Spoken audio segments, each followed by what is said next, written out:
How did Supreme Court cases change your Bill of Rights? Imagine waking up one day and realizing your rights are different than they were yesterday. That's because, over time, Supreme Court cases have shaped how the Bill of Rights protects you. The Bill of Rights was added to the Constitution to limit the power of the federal government and protect individual freedoms.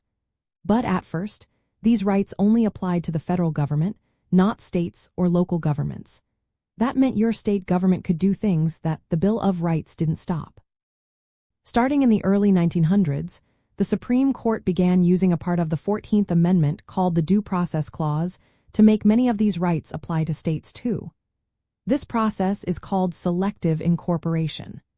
For example, in the case of Gitlow versus New York in 1925, the court ruled that freedom of speech was protected from state interference.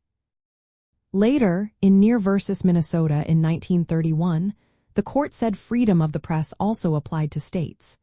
These decisions meant your rights are now protected from both federal and state governments. The court didn't stop there. It also clarified and expanded what these rights mean. In Brown versus Board of Education in 1954, the court declared racial segregation in public schools unconstitutional. This decision used the 14th Amendment to promote equal protection under the law.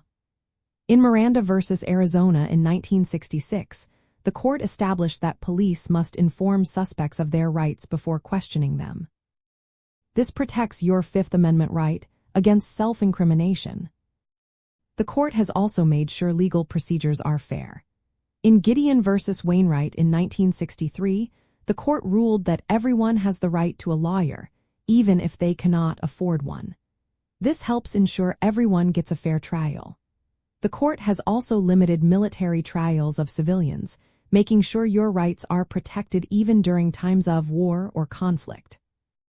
Sometimes, the court balances individual rights with public safety. For example, in Schenck versus United States in 1919, the court decided that free speech could be limited if it incited violence or danger.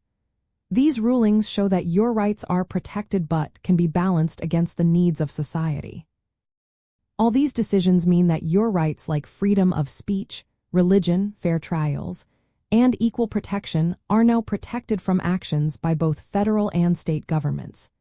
This keeps your personal freedoms consistent across the country.